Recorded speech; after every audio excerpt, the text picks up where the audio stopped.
So if Vladimir had the difficult task of keeping you awake after lunch, then I have the not so easy task to fit an 80-minute panel in 25 minutes.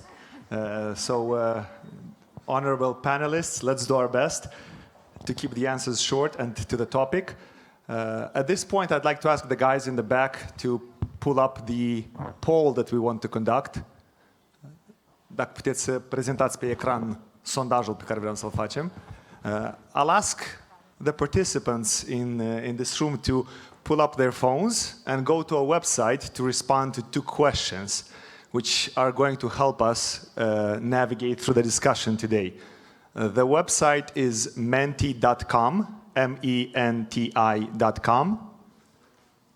Let's see if we can pull up. Yes, okay, great. So please go to menti.com and use the code at the top to respond to the 2 questions that are going to appear on the screen. And the panelists can do that as well if you'd like to. So the first question is, what area of finance is set to benefit the most from the technological revolution in Moldova? You can select multiple options for this answer.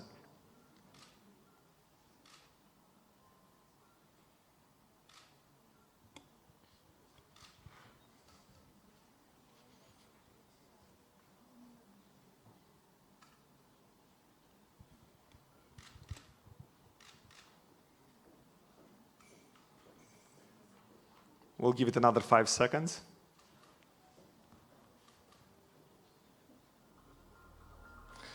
Okay, so it seems that the most popular answer is payments. Can we go back? Thanks. Payments followed by deposits and loans, and investment and money management would be the third option. Anyways, the second question is, what do you think are the biggest hurdles that hinder fintech's development in Moldova? Putem să mergem la următoarea întrebare sau nu ne iese? Okay, so the panelists will have to answer that question, I guess. Okay, so since it does seem that payments is the most popular answer to this question, I would like us to start this panel with discussing the trends in Moldova, and with specifically focusing on payments. And I will ask Alexandru from the National Bank of Moldova to provide us with a high-level overview of how does the National Bank of Moldova see the developments in fintech and what is going on the payments side. I think it's on. Hello, everyone. From the morning presentations, I think you already have an idea of the last efforts National Bank as a regulator of the payments area has done in the last year and even in the last months in order to prepare the regulations for the payments market, in order to burst efforts of fintech in the area of providing the financial services or payment services. And doing this exercise, we also kept in mind that this should not be only a regulatory exercise just to tickle some compliance to EU regulations or the best international practices. We always thought about how these new rules will permit local market to improve, to burst new financial technology services, which could be applied either to financial services, either to payment services, either to another kind of services related to these both domains.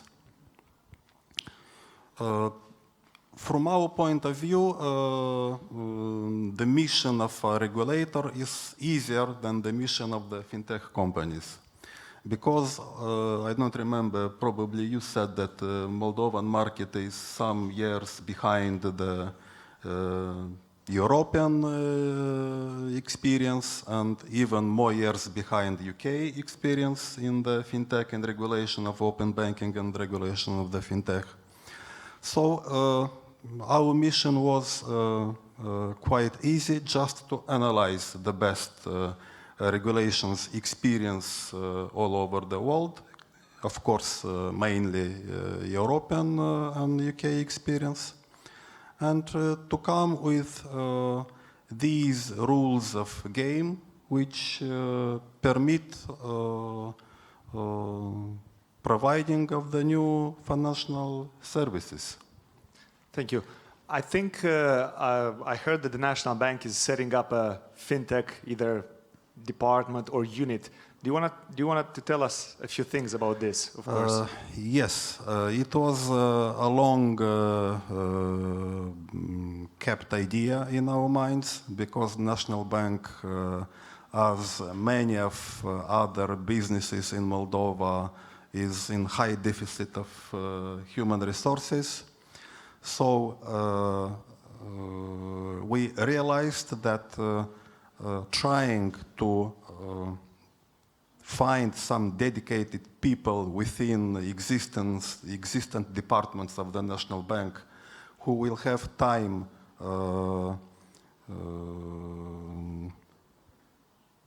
knowledge and capability to think and to come with some ideas of what should be done in the field of the promotion of the new technologies in fintech, it's quite difficult. So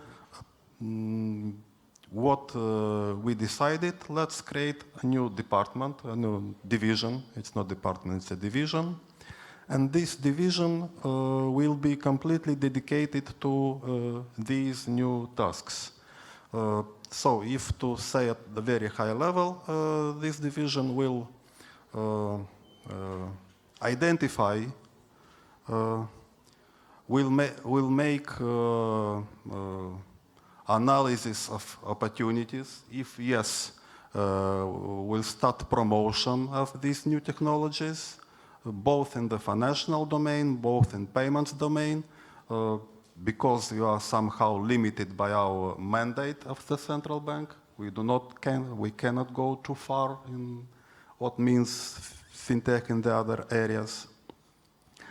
On the other side, because we are central bank, a supervisor of all the financial services, we also need to keep a close eye on the risks associated with provision of these new services, and to react promptly if we see that some of them are going in the wrong directions. Thank you. So I think the market is going to be looking for further guidance from the National Bank over the next few months to a few years, considering this new department at the National Bank level. Let's move on to the MPay infrastructure. I know Mr. Țurcanu earlier today, he spoke about the magnitude of the payments going through MPay. Liudmila, as the representative of e-government here, can you tell us give us a snapshot of what MPay has been doing lately and how and what are the plans for developing the payment infrastructure related to the government services over the next few years? Da, vorbim acum și de planuri, da? Ok. Deci, Serviciul Guvernamental de Plăți Electronice MPay, în anul acesta, în luna septembrie, a împlinit 9 ani. Și în momentul lansării, 9 ani în urmă, erau integrați doar 3 prestatori de serviciu și doar 3 bănci și deja era posibil și achitarea cu cardurile online. La moment avem integrați 156 de prestatori de servicii cu plată care prestează servicii în număr de 1378. Și totodată avem posibilitatea de a achita serviciile MPay în toate băncile Republicii Moldova, fie cash, internet banking sau mobile banking, la fel și la toate oficiile Poștei Moldova și la toate instituțiile nebancare care dețin terminale de plată sau portmonii electronice. În acești 9 ani am încasat 18 miliarde în bugetul public și în sectorul privat și am procesat în jur de 30 de milioane de plăți. Totodată, cum și domnul Iure a menționat, începând cu 1 ianuarie 2021, serviciul MPay este responsabil de distribuirea prestațiilor sociale din partea Casei Naționale de Asigurări Sociale și în aspectul dat am reușit să distribuim 50 de miliarde de lei către 27 de milioane de persoane, adică lunar persoanele se repetă, dar am prelucrat 27 de milioane de tranzacții. Ele sunt în permanentă creștere și observăm că este și în creștere solicitarea de a primi prestațiile pe carduri. Dacă în 2021 50% erau eliberate în numerar, iar 50% pe carduri. Acum deja observăm că este o tendință de a primi mai mult pe card, 58% acum se distribuie pe card și 42% în numerar. Dacă așa să luăm, se primește că fiecare cetățean al Republicii Moldova, conștiincios sau nu, s-a folosit de serviciile MPay, fie pentru încasare sau fie pentru distribuire și cred că demonstrăm o eficiență destul de mare în cazul în care majoritatea chiar nu cunosc, folosesc, utilizează în momentul când achită taxa pentru grădiniță sau amendă sau primește o prestație socială din partea Casei Naționale, că folosește în acest moment, că este asigurat totul de către serviciul MPay. Thank you. Alexandru, if I may come back to you, because Liudmila highlighted kind of the increase in share of people requesting to be paid on cards via the MPay service. I think earlier today somebody spoke that after COVID, the pace of increase of non-cash payments has been rising. What does the statistics say about non-cash payments in Moldova in terms of the global trends? Probably many of the presence is somehow watching the National Bank reports on the payments, and they know that the statistics, for at least for the last 3 or 4 years, looks quite good.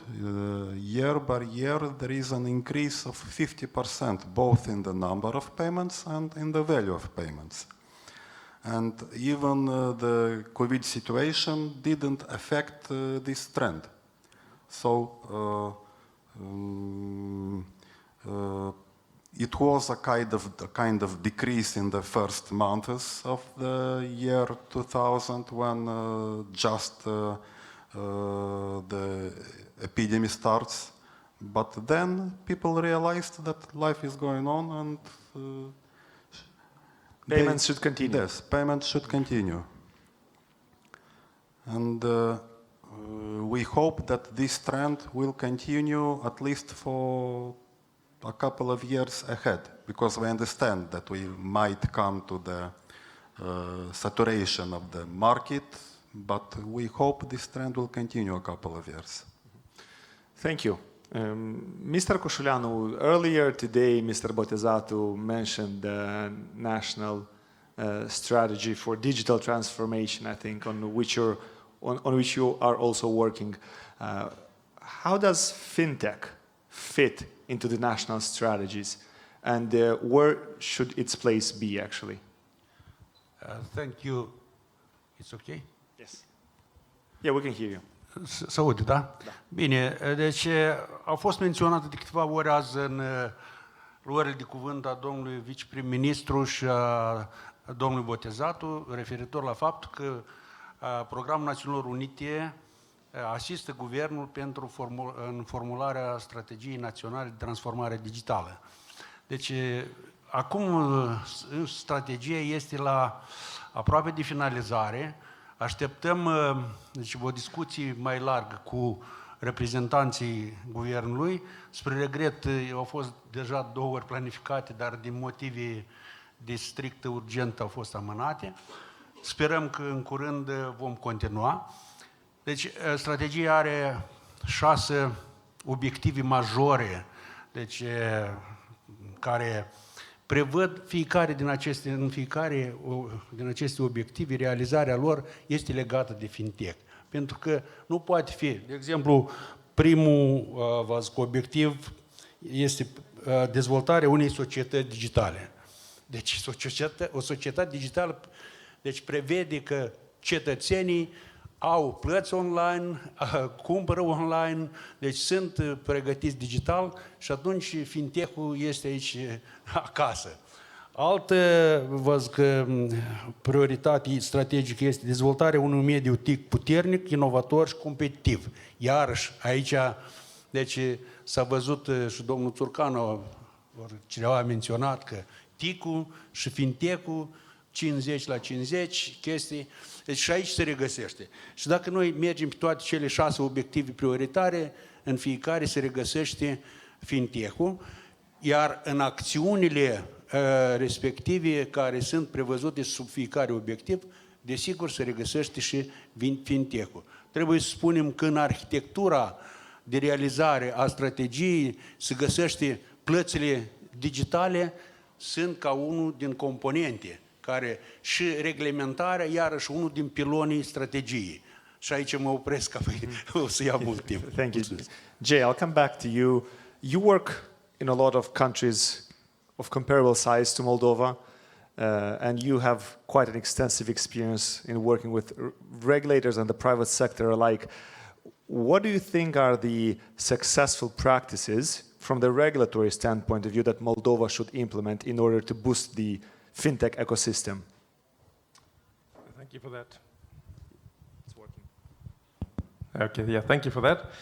Yeah, so I think, you know, the regulation is one part of the whole process. And as I mentioned before, I think the ecosystem really needs to be well developed. But coming back to the regulators, so I think the first starting point with the regulators that generally I work with is just to bring about a common level of experience across the board, because people understand fintech differently. Like I explained earlier on, people understand digital transformation differently. So when you educate people, and when I say educate, it's more awareness of, you know, what's going on and how to sort of accelerate fintech developments.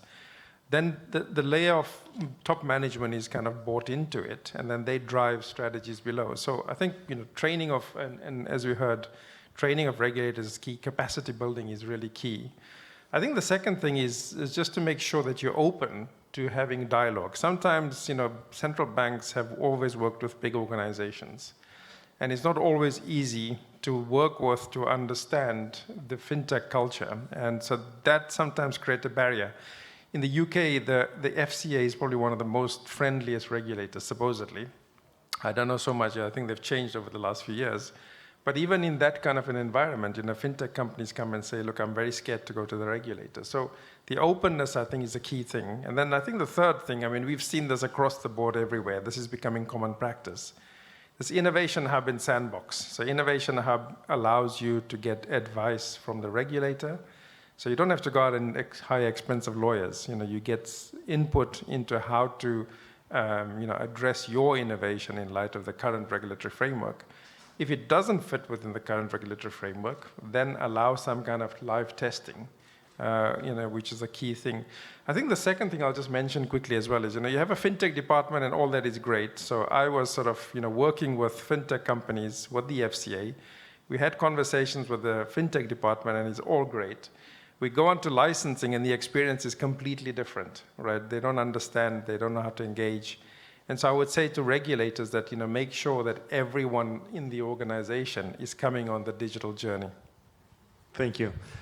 I'd like to take a moment, because I think the technical team in the back actually got the second question up on Menti, because I do want to discuss about a few things that are mentioned in that question. So if you can pull up your phones really quickly and go back to menti.com, technically your phone should have remembered the code that you put in. So you'll only need to respond to the second question. And putem să arătăm întrebarea sau rezultatul la întrebare pe ecranul principal acum? Okay, great. So what are the biggest obstacles that hinder fintech's development in Moldova? So please take about 10-15 seconds to respond to this question. It's also a multiple option question.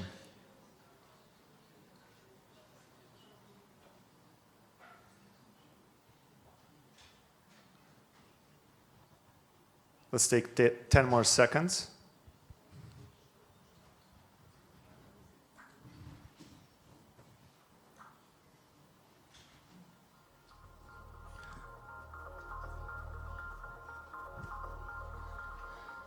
Okay, so it seems like the answers are pretty evenly distributed between the 4 options and an uncontested lead with regulatory hurdles.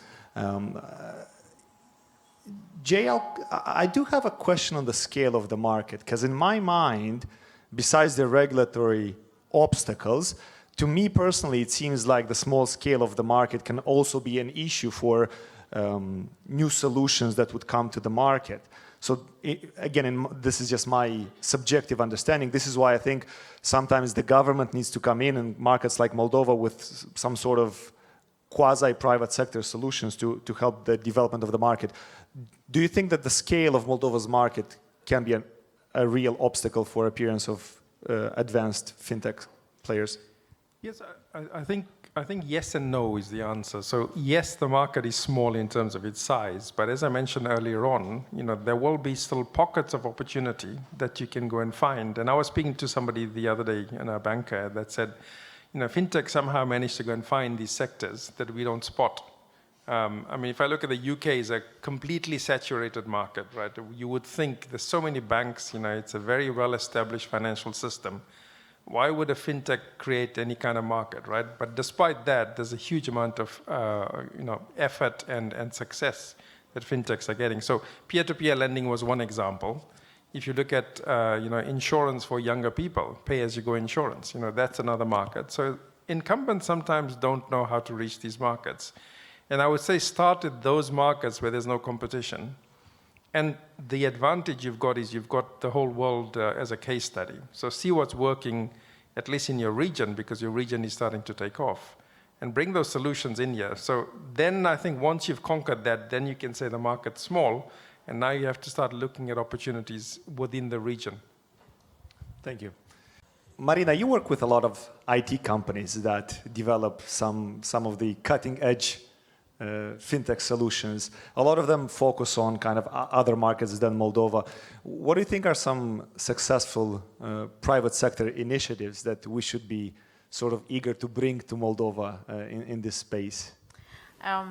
Just to answer this question, let's start with the fact that we have amazing, successful Moldovan fintech companies that unfortunately are launching new products on neighbor markets. And unfortunately, they do not launch the same products on Moldovan market. And we have a couple of them here. And why do you think that is? I think it's a complex way of answering this question. We can start with this screen, basically starting with the regulatory hurdles that we have in Moldova. And I think it's a little bit complicated to get started on a fintech solution when you know that next day you might be checked quite heavily in Moldova, and you didn't even get started, but you already kind of fall under the regulatory pressure. Everything else, of course, as you can see from the response, are more or less equal. Of course, we talk about the small scale of the market, which I don't see it as a problem for the local market. It's more of everyone is asking why we don't have international fintech solutions on Moldovan market. This is one of the reasons. We are quite small, and for them, we might be too small. This is why we should focus for the local solutions that are being developed. Another idea that we have in the ATIC Fintech Committee is promotion of the idea of a fintech sandbox. and the sandbox could be a solution for Moldova. Of course, we need to research more and find more details. Could be a solution for local companies to test for a specific amount of time, up to a specific turnover, solutions without falling under all the regulatory burden that you have to go through, which also requires specialized legal expertise, financial expertise, and not only. This could be some of the issues. I don't think the lack of public trust in innovative solutions is the major issue that we have. We can see we have in Moldova solutions with QR payments. We are using it. It's one of our members that we are actually using it. We have never encountered any person participating in the events that we are selling tickets, for example, that they have struggles with paying using a QR code. Yeah, I think I'll stop here, but I'll further come with more and more comments. Okay, you mentioned an interesting topic, regulatory sandboxes. There has been quite a big trend on kind of like developing regulatory sandboxes around the world. I think the UK was the country that kind of like started these initiatives. What do you think, Jay, is Moldova ready to have a regulatory sandbox, and should this be kind of like one of the next steps in moving towards a more vibrant fintech ecosystem? Yes, I think obviously a sandbox is very useful, but obviously let's not confuse a sandbox to a normal sandbox like an entrepreneurial sandbox. So the regulatory sandbox is really there just to bypass the regulation for a short amount of time. Now that can work in conjunction with another kind of sandbox, which is kind of the entrepreneurial one, but let's not confuse the two. I think a sandbox is the right idea, but I think it's a stage process. So I've seen some markets where people go straight in and launch a sandbox, right? And if the market is not very well developed, you just don't get any applications coming through. So I think the logical step, and this is what FCA did, is they create the innovation hub, open the channels for dialogue, start having dialogue. You'll start to see kind of solutions coming in. You'll start to see common problems.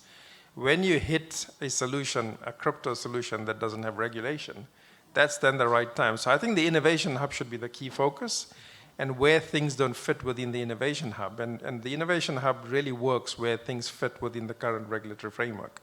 By talking to people, you'll quickly identify that things don't fit in, and that's the time to launch the sandbox. If you launch it too early, unfortunately, you're not going to get a lot of applications coming through. Alexandru, what is the National Bank's view on having a regulatory sandbox? Do you think that there would be demand for this type of innovation, or are we still too early, as Jay is saying? Because this is a major risk. You dedicate a lot of administrative resources to creating this, and then there's no demand for it. Actually, the possibility of regulatory sandbox creation was mentioned in these new department, Fintech department, checkbox lists of what actions might be used in order to help fintech companies come with the new technologies. But you're right. Feasibility of this sandbox very much depends on readiness of fintech to provide something viable on the market, because otherwise it will become just a sandbox for some, not a step going the further, but just a kind of playing yard, and that's it. We like playing yards. And from my personal experience, working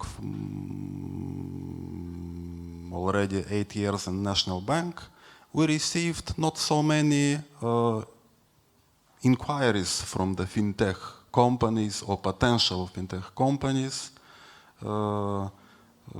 with some, I don't know, complaints on some burden which come from regulation, or some proposals which will help them to start a new fintech business. So probably innovation should come first, and then regulatory sandbox will come next step. Okay, thank you. In the context of, you mentioned a bit cryptocurrencies, and I think Hugo earlier today also referred to crypto. Just out of curiosity, Jay, do you think, as one of the most experienced fintech people in this room, do you think that blockchain can kind of bring global real-time settlements to fruition? Do you think this is something realistic? And would you, if you were asked, would you recommend that the National Bank also does some research in the area of central bank digital currencies? Yeah, it's a very interesting topic. I mean, central bank digital currencies are up in the air at the moment and waiting for discussions. Look, I think the crypto at the moment are used for speculative purposes, and that's why people are very nervous, right? But if you look at the utility side of it, if you use it as a utility vehicle, then it makes a lot of sense. Settlements is one example, where you can cut out a huge amount of cost. Settlement, trade finance is another example, where you can cut out lots of layers of processing. So I think as long as there's utility, I think then it starts to make sense. I mean, if you look at some of the developing countries, it's very hard to move money from one place to another. If you've got a remittance market, I'm working in a city and I want to remit money to my relatives in the village in another country, if you think of the cost, 7% generally is the cost of remitting money, and all that money is kind of going to the banking system. Now, if you had some kind of a blockchain-based, decentralized finance system, you could make those transfers at a fraction of a cost and really quickly. I mean, these days, people use all sorts of, Western Union. Some people in very developing countries also just, give money to a taxi driver. And all of that hurdles, for example, when I talk about utility, then it can really benefit. But having said that, you need kind of a global consensus. Also, I talk about the ecosystem. You need right players in the ecosystem to come together. And obviously, banks across the world will have to talk to each other. So it's a big task to get that working. But the answer to your question is, I think there is a benefit, definitely. All right, thank you. I know we had a number of questions that we wanted to go through, but I am looking at my watch and I'm looking at Stefan here. So I would want kind of like to bring the panel to a close and discuss a bit about kind of like next steps. We heard today a lot from the National Bank. What are the National Bank's plans on the instant payment solution, implementation of PSD2? We heard about a little bit about the National Digital Strategy. Where do you all think, and this is a question addressed to all, including to the MPay representative, what should the country do as a whole in terms of next steps? And I'm going to just throw out a few questions there, and you just please pick and choose the question that you want to answer. The first question, do you all think that Moldova needs a separate fintech strategy? Or is the national digital strategy sufficient to kind of cover fintech, and maybe we only need some sort of a program dedicated to fintech? Because as I was speaking with Mr. Coșuleanu in the break, fintech is advancing very rapidly. And sometimes you can dedicate 9 months to develop a strategy, and by the time you implement it, some of the things in the strategy are already going to be outdated. So the first sub-question is, do we need a national fintech strategy? The second sub-question, do we need some sort of a fintech association? And we have the ICT association representative here. And maybe based on your experience with the ICT companies, do you think we need to launch a new association, and should the government somehow, with the donor agencies, support this association? Can we get something out of it?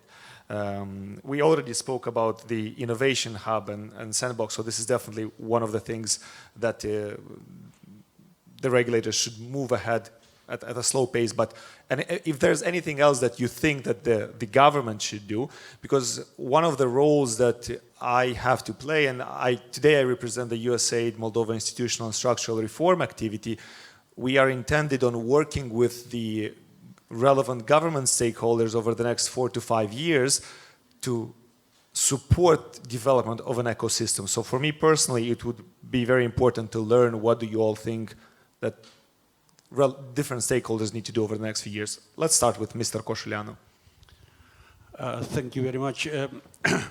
Deci, uitați-vă, noi am discutat mult deja până la începerea lucrului asupra strategiei. A fost o serie de discuții, 40 de întâlniri cu autoritățile publice centrale, locale, cu business-ul, cu afacerile, cu mediul academic și au fost o mulțime de idei.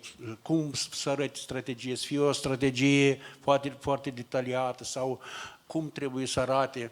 Și au ajuns la concluzia, adică majoritatea, că trebuie să fie un document foarte concis, să fie un ghid pentru toate părțile interesate, să fie o abordare, deci toată societatea. Deci, referitor la strategia care să fie divizată pe sectoare, că pentru fiecare sector să prevadă în strategie, s-a convenit că nu, noi trebuie să dăm numai niște linii directoare în strategie, pentru că nu poți prevezi foarte mulți ani înainte în așa o strategie. Deci, experiența noastră cu cele două strategii anterioare a arătat că nu poți, deci, se schimbă situația așa de repede în aceste domenii, încât nu poți prevezi pe foarte mulți ani înainte ce se va întâmpla. De aceea, eu consider că, adică părerea mea, pe sectoare ar trebui să fie elaborate strategii sectoriale, iar realizarea lor să fie prin planurile anuale care să se concretizeze și să fie folosit mecanismul CBTM și cu inclusiv deci finanțările trebuie să fie prevăzute în planurile deci, sau documentele de țară cu donatorii, unde să fie incluse prevederi din realizarea strategiei. De aceea, referitor de acum la Fintech, părerea mea personală, bazată pe discuțiile pe care le-am avut, să fie o strategie pe Fintech aparte. Mulțumesc! Mulțumesc. Marina? I'll probably start with the strategy. We need an agile way of thinking whenever we talk about emerging technologies and ICT in general. Definitely a separate strategy would probably be not only needed on the market, but it's requested in a way or another. We salute the dialogue that we lately started to have, in the last couple of years with the National Bank, at least since the FinTech committee was started, but things are still moving really, really slow. Now, I can give a couple of examples, like we have the law on crowdfunding, which is on standby for 4 years. We have a lot of questions related to EQIC, and we still don't have a clear framework on how to do it and so on. And we are discussing it since the pandemic get started.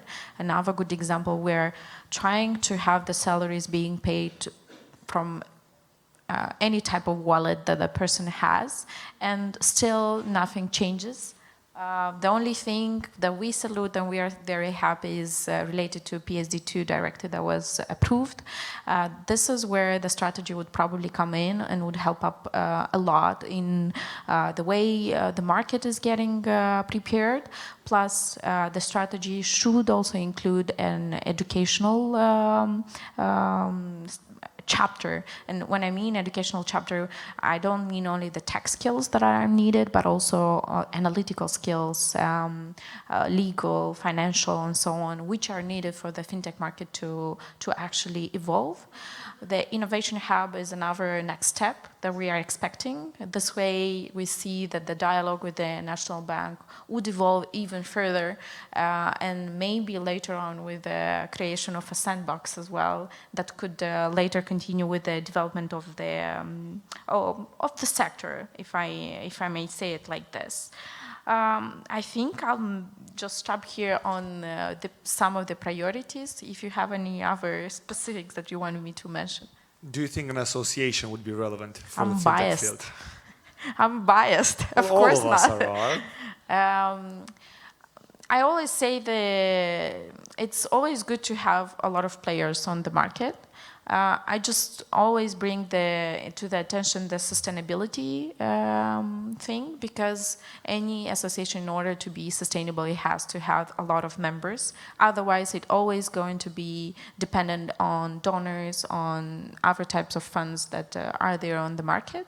Plus, at least on ATIC platform, we have the fintech sector. Sometimes we might have a different opinion than the banking sector, which is good, which means that we might have different opinions in some cases. And in other cases, we collaborate with other associations where the banking sector is also represented on common topics. So, yeah, this would be my answer. Alexandru? Okay, I'm pretty much agree with Marina by having an agile approach on any strategy. And for me, particularly, it doesn't matter. Will be this digital strategy or particular fintech strategy. The more important is determination to follow this strategy. And I'm saying this just knowing from my experience working in the public authority and reporting and knowing about a lot of strategies at the national levels which are unfortunately suspended or lost in the formalistic approach. Concerning the next steps of where the fintech could move, well, I will propose some, let's say, directions which follows from what was said today. If we talk about open banking, then we know that keeping a lot of different IPs for a market, a country, is quite difficult. It's a nightmare for a third-party provider to access different banks with different IPs. So if the local market, and I mean both banks, non-bank payment service providers, and the fintech community, will come to an idea that we need common IP at the country level, National Bank is ready to support this initiative and to regulate this common IP at the country level. The same thing for QR code, common QR code, which discussions will probably start when we will go deeper in this instant project. Instant payments project. Also, instant payments project and instant payments platform is just a backbone. So it comes next all the actions which should be taken in the retail area in order to burst the payments both in the physical retail, electronic retail, and here we come to maybe the need of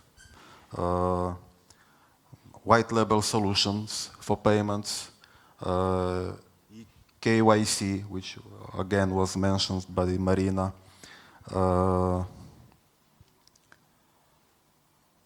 So the private sector will have to play an important role. Yes, in private sector will have to play an important role and will have to demonstrate that they can work together, because again, for Moldova, this is a challenge. Thank you. Liudmila, maybe this is a good opportunity for you to just tell us a bit about the MPay plans going forward, briefly. Da, deci strategia Agenției de Guvernare Electronică ce ține de serviciul MPay este o dezvoltare continuă. Orice serviciu, dacă dorim ca să fie utilizat de toți participanții, prestatorii de plată, cu plată, beneficiarii, plătitorii, trebuie să ținem pas cu tehnologiile noi și cu dorințele, doleanțele utilizatorilor.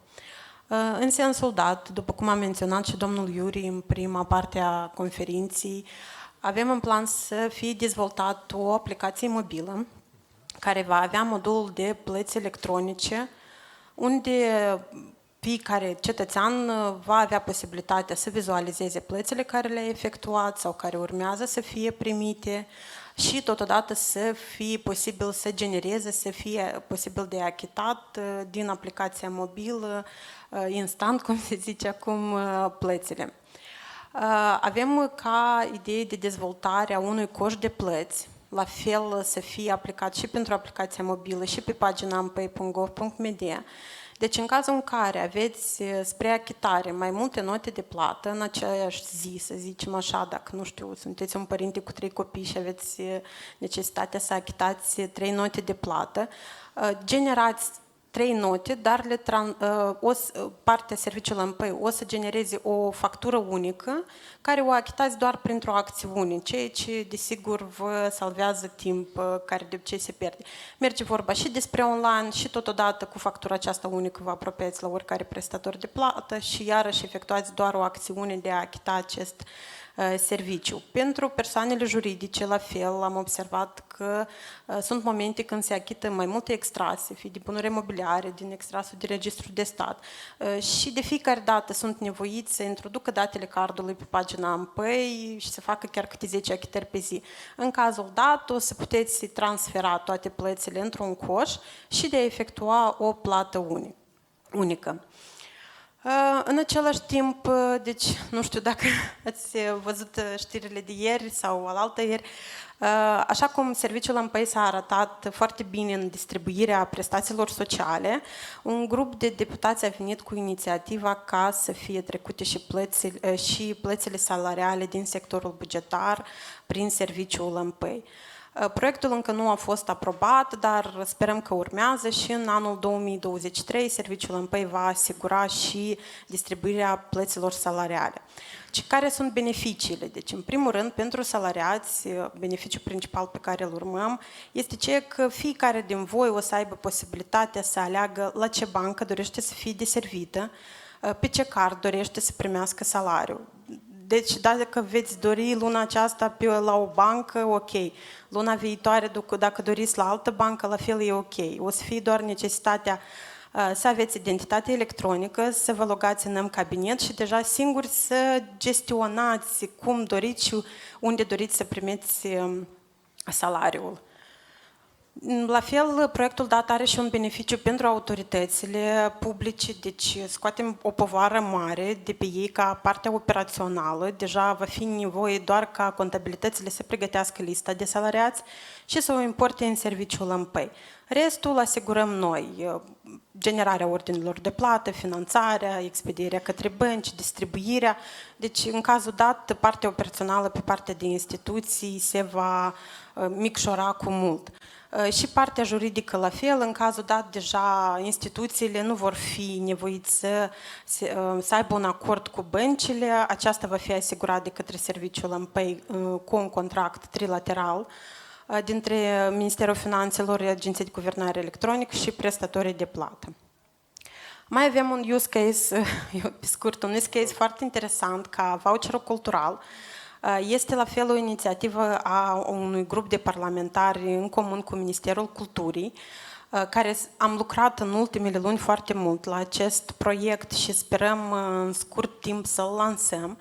Deci, conform inițiativii, tinerii care împlinesc 18 ani vor primi ca cadou o sumă de 1000 de lei care o să poată utiliza în procurarea biletelor la evenimente, ulterior posibil cărți în librării. Deci serviciul MPay în cazul dat asigură importarea listei despre tinerii care împlinesc 18 ani din Registrul de Stat a Populației, distribuie banii în conturile voucherilor culturale care o să fie pe pagina mpay.gov.md, asigură integrarea cu platformele culturale, la moment deja avem integrați iTicket și Afișa, și gestionează și plățile, adică beneficiarul tânărul va alege evenimentele pe pagina iTicket după ce va fi transferat automat pe pagina MPay și efectuează achitarea cu banii din acest voucher. Acest mecanism va putea fi refolosit și pentru alte inițiative în scopul dat, adică se primește că serviciul MPay va asigura și finanțarea și totodată ca banii care au fost finanțați cu un scop careva să fie utilizați anume în scopul finanțării acestor bani. Mulțumesc foarte mult. Jay, any closing comments? Yes, I'll be quick. I know you're running out of time. So I think the first question is, should there be a strategy, a different strategy? Now, I'm biased. I'm helping 2 countries at the moment develop a national fintech strategy. I think, as my colleague said from this national bank, it doesn't really matter to some extent as far as the documentation is concerned. So yes, it can be part of another wider strategy. But in my experience, it then becomes a little bit diluted, especially when it comes to implementation. So if you address the implementation and the governance aspects in a strategy, then I feel that a national fintech strategy is better to have. On your second question of an association, absolutely, because I think it's very hard for 1 or 2 or 3 fintech companies to try and challenge the regulators or try and open the door to banks and things like that. The association will give them one voice, which I think will make things a lot more easier. Thank you, Jay. Thank you, honorable panelists. And thank you all so much for listening to us. On this note, we will close this panel so that, Jay, you can have more time for your panel. Thank you.